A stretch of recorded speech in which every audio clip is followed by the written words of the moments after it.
Assalamualaikum warahmatullahi wabarakatuh. Perkenalkan, nama saya Ririn Cahyaningrum, NIM 182111284, kelas HES6I, mata kuliah Kewirausahaan Islami. Dalam video ini, saya akan mempresentasikan mengenai ide bisnis saya, yaitu Gedok Lumer. Bisnis ini merupakan penjualan produk makanan yang berbahan dasar dari singkong.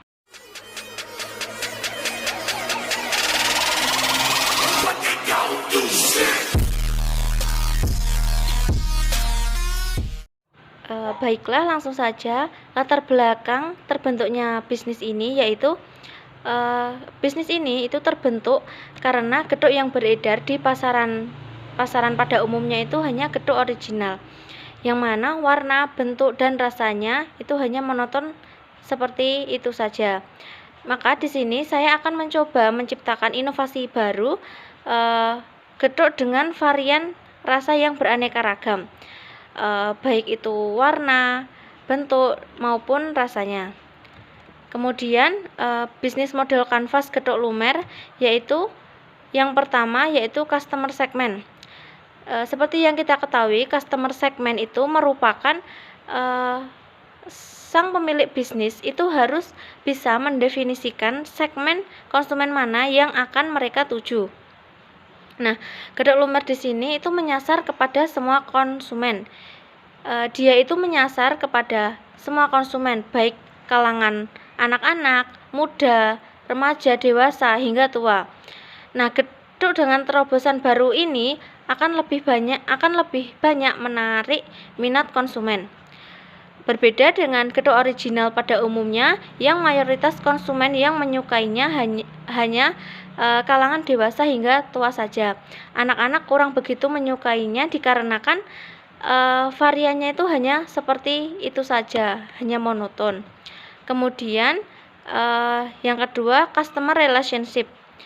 Di sini menjelaskan bagaimana cara si pemilik bisnis itu atau pengusaha itu berhubungan atau menjalin hubungan langsung dengan para konsumennya. Gedok Lumer ini memberikan rasa yang unik daripada gedok original. Dia itu memberikan sensasi yang baru berupa tambahan topping di dalamnya yang jika dia digoreng itu akan memberikan tekstur yang lumer sehingga akan menarik tampilan dan juga rasanya. Karena rasa ini itu tidak terdapat pada gedok original. Kemudian cara menjalin hubungannya itu yaitu dengan aktif di tengah-tengah masyarakat dan juga sosial media untuk berpromosi dan berinteraksi dengan para konsumennya. Kemudian memberikan harga yang terjangkau atau bisa sering mengadakan promo-promo atau diskon. Kemudian yang ketiga yaitu channel. Channel di sini mendefinisikan di mana para konsumen itu bisa mengakses atau membeli produk-produk yang ditawarkan. Gedok Lumer di sini dapat dijual secara offline maupun online. Hal ini itu akan sangat memudahkan para konsumen untuk dapat mendapatkan atau membeli gedok tersebut.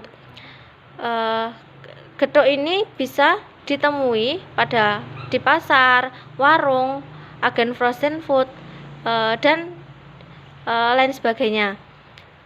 Kemudian gedok lumer ini juga banyak dijual secara online atau secara sosial media, terutama itu WhatsApp, sehingga para konsumen itu akan lebih mudah, mereka tidak perlu bersusah payah untuk keluar rumah agar bisa menikmatinya.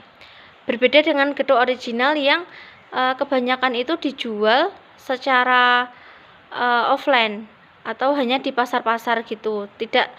Gedok original juga tidak tersedia dalam bentuk frozen food. Kemudian yang keempat yaitu value proposition. Di sini itu mendefinisikan nilai apa yang ditawarkan oleh pemilik bisnis kepada para konsumen. Gedok lumer itu tidak hanya sebagai makanan tradisional yang umum dikenal oleh masyarakat luas. Gedok lumer ini menyajikan dalam bentuk yang lebih modern, yaitu gedok dengan sensasi lumer di dalam dan juga tersedia dalam bentuk frozen food, sehingga memberikan kesan yang lebih menarik dan lebih efisien daripada gedok-gedok original pada umumnya. Kemudian yang kelima yaitu key activities, yaitu aktivitas utama atau aktivitas kunci dari bisnis yang pebisnis itu miliki. Selain itu, alangkah baiknya juga para pebisnis itu mendeskripsikan bagaimana cara mereka melakukan aktivitas inti atau utama dari bisnis yang mereka miliki. Di sini key activitiesnya yaitu stok bahan, produksi, promo marketing dan sales, pemasaran, dan juga distribusi. Kemudian key resources merupakan sumber daya kunci atau sumber daya utama dari bisnis yang dimiliki. Para pembisnis ini harus mendeskripsikan sumber daya utama dari bisnis yang dia miliki, yaitu aset produksi, karyawan, modal usaha, alat transportasi, mitra pendukung, dan pengelola konten. Kemudian key partners. Di sini seorang pemilik bisnis itu harus mendeskripsikan siapa partner kunci atau mitra utama dalam bisnisnya itu, yaitu supplier, kemitraan atau distributor atau agen atau reseller. Kemudian yaitu cost structure. Di sini yaitu cost structure-nya biaya marketing, biaya produksi, dan upah tenaga kerja. Kemudian revenue stream, yaitu keuntungan penjualan produk dari mitra distributor, reseller, serta end user. Kemudian di sini saya juga akan menjelaskan mengenai strategi. Yang pertama, strategi mendapatkan customer, yaitu para pemilik bisnis itu harus bersikap ramah kepada semua konsumen.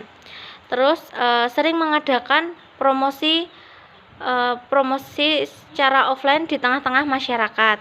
Kemudian membuat akun sosial media dan memasang iklan. Kemudian bagaimana memaintain customer, yaitu yang pertama aktif di masyarakat dan sosial media. Jadi kita itu harus aktif di tengah masyarakat dan di sosial media untuk mempromosikan produk kita agar banyak konsumen yang tertarik. Kemudian berinteraksi dengan customer. Yang ketiga yaitu memberikan pelayanan yang memuaskan. Kemudian yang terakhir yaitu mempertahankan produk yang berkualitas dan sesuai dengan harganya. Sekian itu yang dapat saya jelaskan. Banyak kurangnya saya mohon maaf. Wassalamualaikum warahmatullahi wabarakatuh.